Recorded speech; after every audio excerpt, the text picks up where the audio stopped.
One decision will bring you knowledge, growth, and excellence. We focus on quality education, highly qualified professors, and world-class infrastructure. Joy University. 3 தமிழர்களை கர்நாடக வனத்துறையினர் திட்டமிட்டு கொலை செய்திருப்பதாக உயிரிழந்தவர்களின் உறவினர்கள் குற்றச்சாட்டு. துப்பாக்கிச்சூடு நடத்தியவர்கள் மீது கொலை வழக்கு பதிவு செய்து கைது செய்யவும் வலியுறுத்தல். 3 பேர் இறந்திருக்காங்க. இவங்க கேட்டா என்கவுண்டர்னு சொல்றாங்க. அது என்கவுண்டர் இல்ல, கொலை பண்ணிருக்காங்க. எஃப்ஐஆர்ல வெறும் அரண்ய அதிகாரிகளும் அப்படின்னு மட்டும் மென்ஷன் பண்ணிருக்காங்க. அந்த 7 பேர் யாரு அரெஸ்ட் பண்ணுங்க. சிஐடி இல்ல சிபிஐ இன்வெஸ்டிகேஷன் பண்ணி எங்களுக்கு 6 மாசத்துக்குள்ள ரிசல்ட் சொல்றதா இருந்தா ரிப்போர்ட் பண்ணி அவங்களுக்கு தண்டனை கிடைக்கிறதா இருந்தா நாங்க போராட்டத்தை வாபஸ் பண்ணிட்டு பாடி வாங்கிட்டு போறோம்.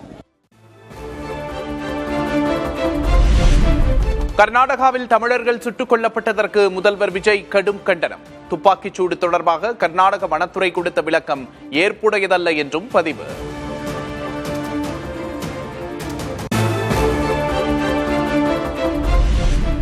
கர்நாடகாவில் நடந்த கொடூரம் தொடர்பாக நேர்மையான உயர்மட்ட குழு விசாரணை நடத்த வேண்டும். பாதிக்கப்பட்டோர் குடும்பத்திற்கு தேவையான அனைத்து உதவிகளையும் கர்நாடக அரசு வழங்கவும் முதல்வர் விஜய் வலியுறுத்தல்.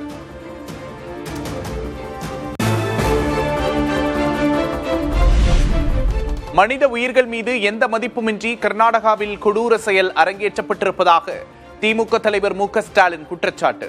உயிரிழந்தோர் குடும்பத்திற்கு அரசு பணி கிடைக்க தமிழக அரசு நடவடிக்கை எடுக்க வேண்டும் என்றும் வலியுறுத்தல்.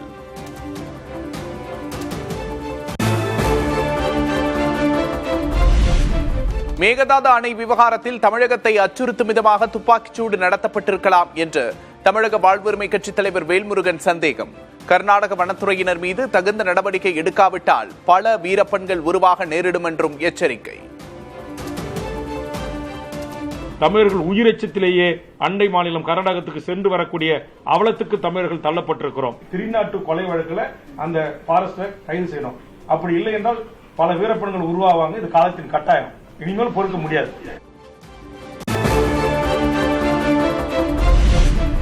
தமிழர்கள் மீதான துப்பாக்கிச்சூடு குறித்து பாரபட்சமற்ற முறையில் உரிய விசாரணை நடத்த வேண்டும். கர்நாடக மாநில அரசுக்கு பாஜக மூத்த தலைவர் வானதி சீனிவாசன் வலியுறுத்தல்.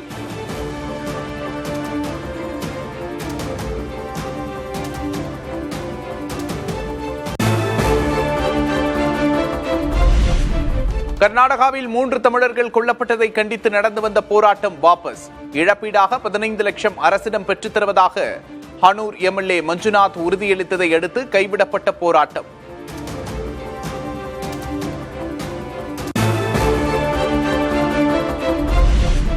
அமைச்சர்கள் யார் என்று முதல்வருக்கே தெரியவில்லை என்று உதயநிதி விமர்சனம். தனது துறை இன்னதென்று தெரியாமல் சட்டமன்றத்தில் அமைச்சர்கள் பதிலளிப்பதாகவும் கிண்டல். யாரு அமைச்சர்னு யாருக்குமே தெரியாதுங்க. யாரு சட்டமன்ற உறுப்பினர் இப்ப வரைக்கும் யாருக்குமே தெரியாது. வேற ஒரு துறைக்கு நம்ம பதில் கேட்டோம்னா வேற ஒரு துறை அமைச்சர் பதில் சொல்றாரு. ஒரு படத்துல வரும்ல, நாம ஒரு கேள்வி கேட்டா நம்மளே ஆச்சரியப்படுற அளவுக்கு ஒரு பதில் சொல்லுவான் பாருங்க. அப்படிங்கிற மாதிரி எங்களுக்கு மட்டும் இல்ல, இப்ப உட்கார்ந்து இருக்கிறாரு ஒரு டம்பி முதலமைச்சர், அவருக்கும் யார் அமைச்சர்னு தெரியாது, அவருக்கும் யாரு சட்டமன்ற உறுப்பினர் தெரியாது.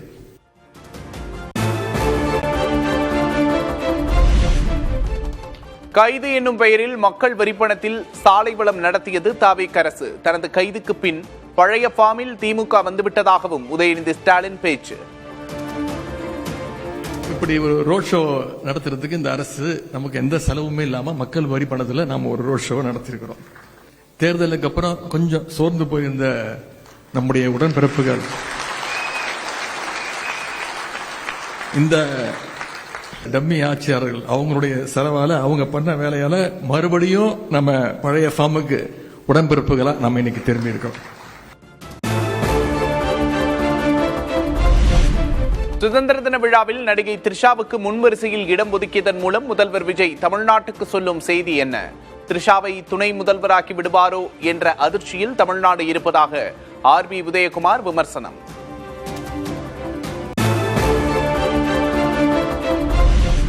தமிழ்நாட்டின் பல்வேறு இடங்களில் சுட்டெரித்த வெப்பம். நெல்லை, திருச்சி, திருத்தணி, வேலூர் உள்ளிட்ட 8 இடங்களில் 100 டிகிரி ஃபாரன்ஹீட்டுக்கு மேல் வெயில் பதிவு.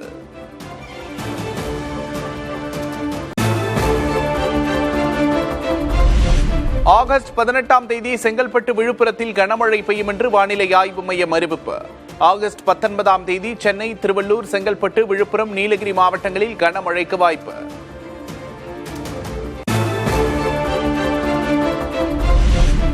வடமேற்கு வங்கக்கடலில் உருவான காற்றழுத்த தாழ்வு பகுதி வலுவடைந்தது. ஆழ்ந்த காற்றழுத்த தாழ்வு பகுதி மேலும் வலுவடைந்து வடமேற்கு திசை நோக்கி நகரும் என்று கணிப்பு.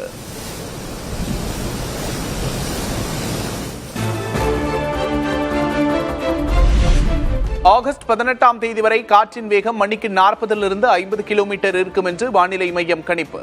கடல் கொந்தளிப்பாக இருக்கும் என்பதால் மீனவர்கள் கடலுக்கு செல்ல வேண்டாம் என்றும் எச்சரிக்கை.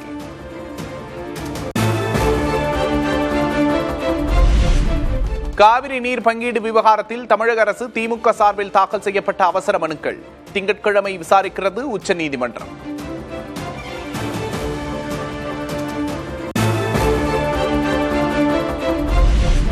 அடுத்த ஆண்டு ஆகஸ்டுக்குள் மேகதாது அணைக்கான அடிக்கல் நாட்டப்படும். கர்நாடக நீர்ப்பாசனத்துறை அமைச்சர் பேச்சால் சர்ச்சை.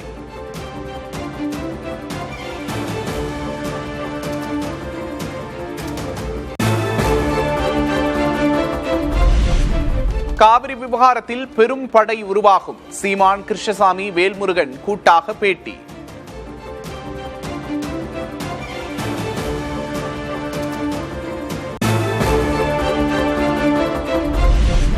கோவையில் கல்லூரி மாணவர் அமுதன் கொலை தொடர்பாக மேலும் 4 பேர் கைது. வழக்கு பதிவு செய்யப்பட்ட 14 பேரையும் கைது செய்து காவல்துறை விசாரணை.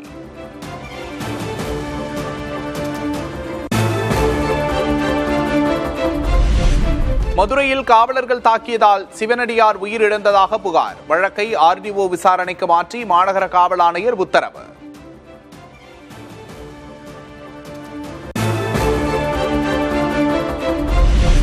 மதுரை காமராஜர் பல்கலைக்கழகத்தில் அதிகாரிகள் மீதான முறைகேடு புகார் குறித்து விசாரிக்க சிண்டிகேட் குழு அமைப்பு. இடைக்கால விசாரணை அறிக்கையை நவம்பர் 16ஆம் தேதி தாக்கல் செய்ய உயர்நீதிமன்ற மதுரை அமர்வு உத்தரவு.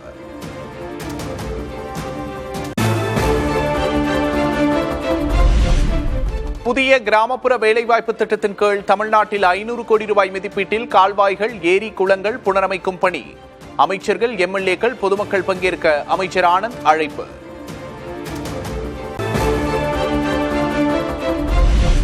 எஸ்ஆர்எம் பல்கலைக்கழகத்தின் 22வது பட்டமளிப்பு விழா. பல்கலைக்கழக வேந்தர் பாரிவேந்தர் தலைமையில் நடந்த விழாவில் பட்டங்களை வழங்கி கௌரவித்த குடியரசு துணைத் தலைவர் CP ராதாகிருஷ்ணன்.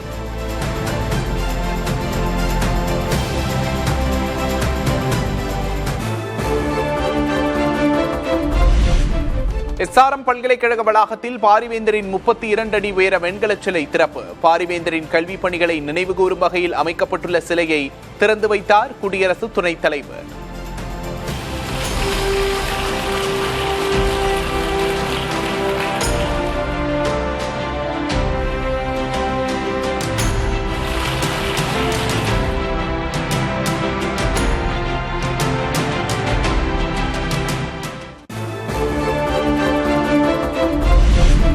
இளம் தலைமுறையினரே இந்தியாவின் வலிமை என்று எஸ்ஆர்எம் பட்டமளிப்பு விழாவில் குடியரசு துணைத் தலைவர் பெருமிதம். உலகின் நம்பர் 1 நாடாக இந்தியா மாறுவதற்கு இளைஞர்களின் பங்களிப்பு அவசியம் என்றும் பேச்சு. Today we are the 4th largest economy and we are moving towards the 3rd largest economy. 2047 we will become the single largest economy of the world. I am sure of it.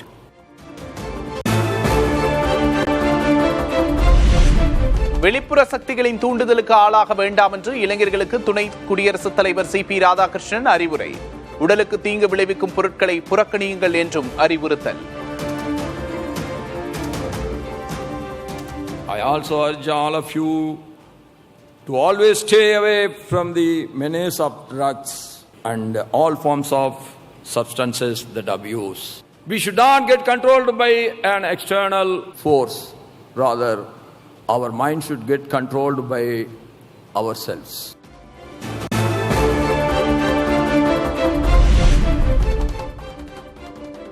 மயில்களுக்கும் கன்றுகளுக்கும் உணவளித்த பிரதமர் மோடி வீட்டில் எடுக்கப்பட்ட வீடியோவை இன்ஸ்டாகிராமில் பகிர்ந்தார்.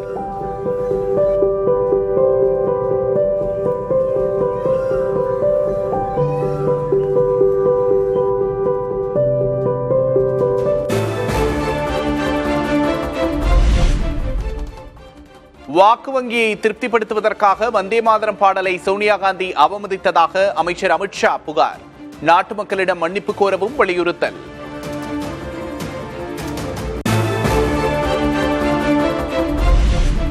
வந்தே மாதரம் பாடல் முழுமையாக பாடப்பட்டது தகவல் தொடர்பு சார்ந்த விஷயம் என்று காங்கிரஸ் பொதுச் செயலாளர் KC வேணுகோபால் விளக்கம்.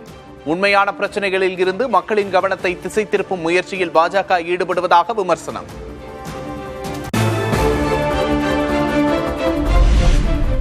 மேற்கு வங்கத்தில் பள்ளியின் மோசமான நிலையை சுட்டிக்காட்டிய கரப்பான் ஜனதா கட்சி ஆதரவாளரின் தந்தை படுகொலை. ரத்தம் கொதிக்கின்றது என்று கூறி கண்டனம் தெரிவித்து கரப்பான் ஜனதா கட்சியின் நிறுவனர் அபிஜித் தீப்கே பதிவு.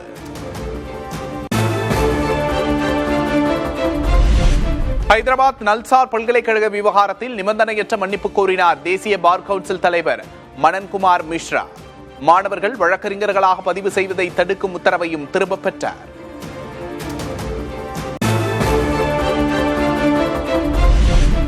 டெல்லியில் பேரணி மேற்கொள்ளப் போவதாக பஞ்சாப் விவசாயிகள் மீண்டும் அறிவிப்பு. பஞ்சாப் ஹரியானா எல்லையில் கான்கிரீட் தடுப்புகள் முள்கம்பிகளை அமைத்து தடுக்க ஏற்பாடு.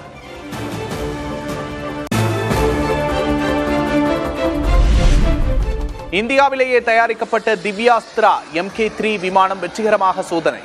வெடிப்பொருட்களுடன் பறந்து எதிரி இலக்குகளை தாக்கி தானும் அழியும் வகை விமானம்.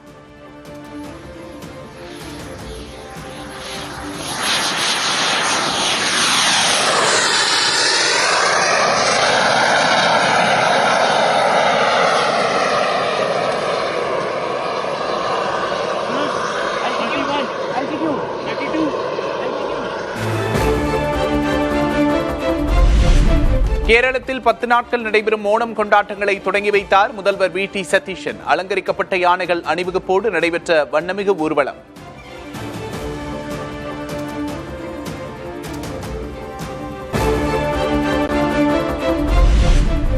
குஜராத் மாநிலத்தில் வந்தாரா மறுவாழ்வு மையத்தில் சிகிச்சை பெற்ற வெளிமான்கள் மீண்டும் காட்டுக்குள் விடப்பட்டன. வனத்துறை வாகனத்திலிருந்து மான்கள் துள்ளி குதித்து காட்டுக்குள் ஓடும் காட்சி.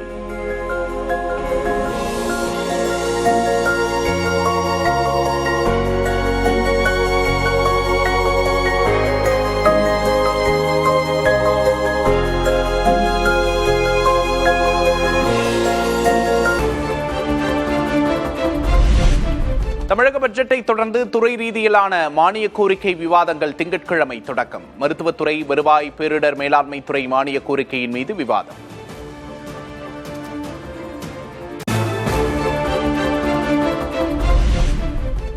டெல்லியில் 3 ஆண்டுகள் பொறுப்பில் இருக்கச் சொன்னார் மத்திய அமைச்சர் அமித்ஷா. சுற்றுச்சூழல் பாதுகாப்பை வலியுறுத்தி சென்னையில் நடந்த பேரணியில் முதல் முறையாக டெல்லி சந்திப்பு குறித்து பேசிய வி த லீடர்ஸ் நிறுவனர் அண்ணாமலை. அமித்ஷா அவர்கள் என்னை டெல்லிக்கு வர சொன்னார், டெல்லியில பொறுப்பெடுக்க சொன்னார்.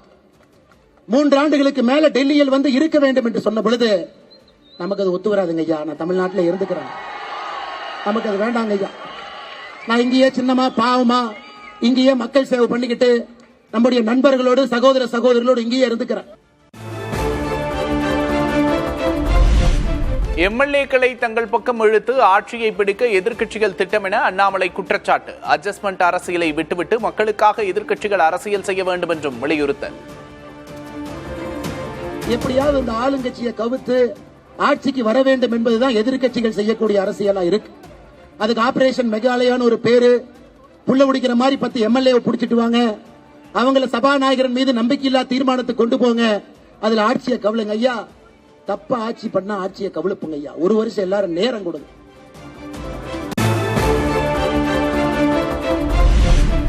தேனி மாவட்டம் மயிலாடும்பாறை பகுதியில் 100க்கும் மேற்பட்ட கடைகளை அடைத்து போராட்டம். மேகமலை புலிகள் காப்பகத்தை காரணம் காட்டி 98 மலை கிராம மக்களை வெளியேற்றுவதற்கு எதிர்ப்பு.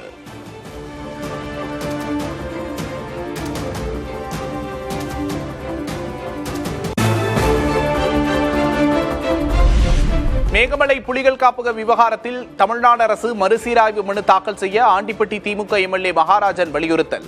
சட்டமன்றத்தில் முதல்வர் உறுதியளிக்க வேண்டும் என்றும் கோரிக்கை. நாளைக்கு திங்கட்கிழமை முதலமைச்சர் வாயில் இருந்து நான் சீரழி பெண்களும் சொன்னாக்க இந்த மகாராசை இந்த பக்கம் காப்பேன்.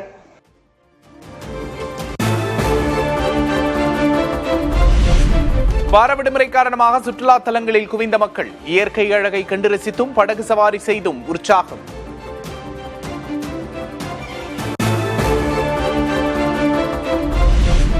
தொடர் விடுமுறை முடிந்து சென்னைக்கு திரும்பும் மக்கள் உளுந்தூர்பேட்டை சுங்கச்சாவடியில் கடும் போக்குவரத்து நெரிசல்.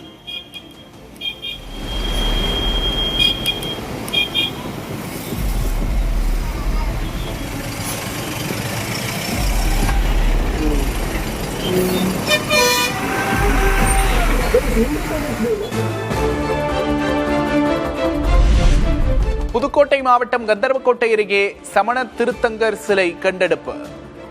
சிவலிங்கம், கொற்றவை சிலைகளும் கிடைத்துள்ளன.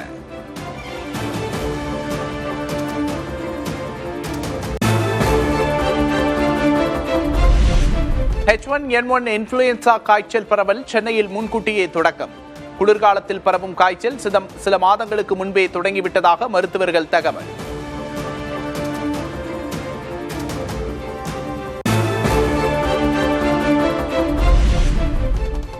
சர்வதேச சந்தையில் தங்கத்தின் தேவை அதிகரித்திருப்பதால் இம்மாதம் தங்கத்தின் விலை 9% வரை உயர்வு. அமெரிக்க டாலரின் மதிப்பு, நுகர்வோர் விலை பணவீக்கம், ஹோர்மூஸ் நீரிணை விவகாரம் உள்ளிட்டவை முக்கிய காரணிகள் என்று நிபுணர்கள் கருத்து.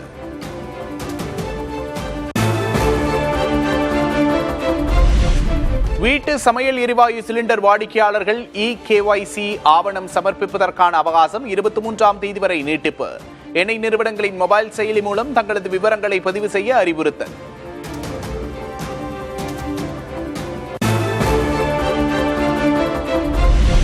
உக்ரைன் தலைநகர் கீவில் உள்ள புத்தகச்சந்தை பகுதி மீது ஏவுகணை தாக்குதல். ரஷ்யா நடத்திய பயங்கர தாக்குதலில் விண்ணை முட்டும் அளவுக்கு எழுந்த புகை.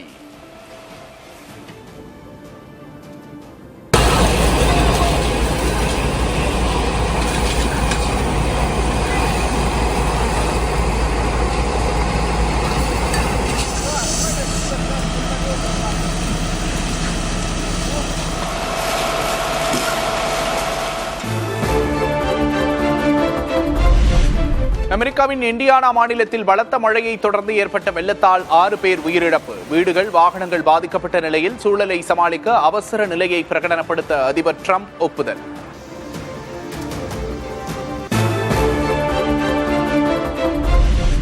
சீனாவில் பெருமழையின் காரணமாக அடித்துச் செல்லப்பட்ட சாலைகள், தற்காலிக பாதை அமைக்கும் பணியில் தொழிலாளர்கள்.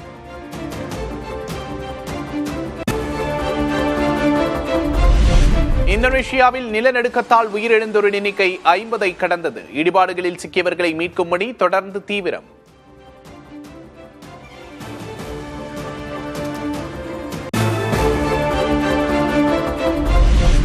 இந்தோனேஷியாவில் நிலநடுக்கத்தால் வீடுகளை இழந்தவர்களின் பரிதாப நிலை. டென்ட் அமைத்து அரசின் உதவிக்காக காத்திருக்கும் அவலம்.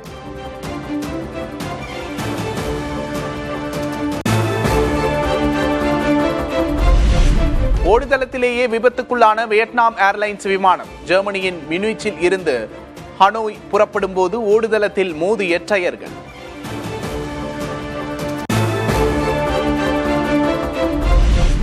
ஹங்கேரி நாட்டில் பேருந்து கவிழ்ந்து விபத்து. 12 பேர் உயிரிழப்பு, 10 பேர் காயம்.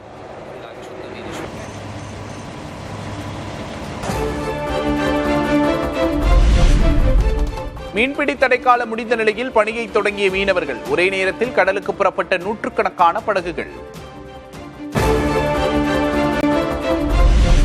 ஆஸ்திரேலியாவை அதன் சொந்த மண்ணில் வீழ்த்தி வரலாறு படைத்தது வங்கதேசம். முதல் டெஸ்ட் கிரிக்கெட் போட்டியில் 9 விக்கெட்டுகள் வித்தியாசத்தில் அபார வெற்றி.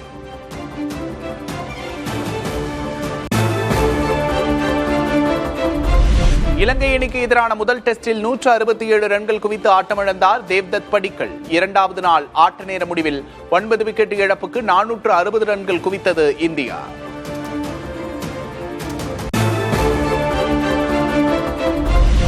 உலகக்கோப்பை மகளிர் ஹாக்கி தொடர். சீனாவுக்கு எதிரான ஆட்டத்தை 2-2 என்ற கோல் கணக்கில் சமன் செய்தது இந்திய அணி.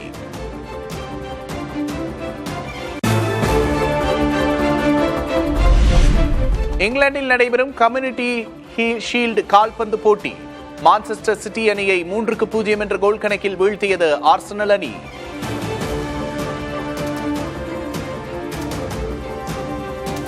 One decision will bring you knowledge, growth, and excellence. We focus on quality education, highly qualified professors, and world-class infrastructure. Joy University,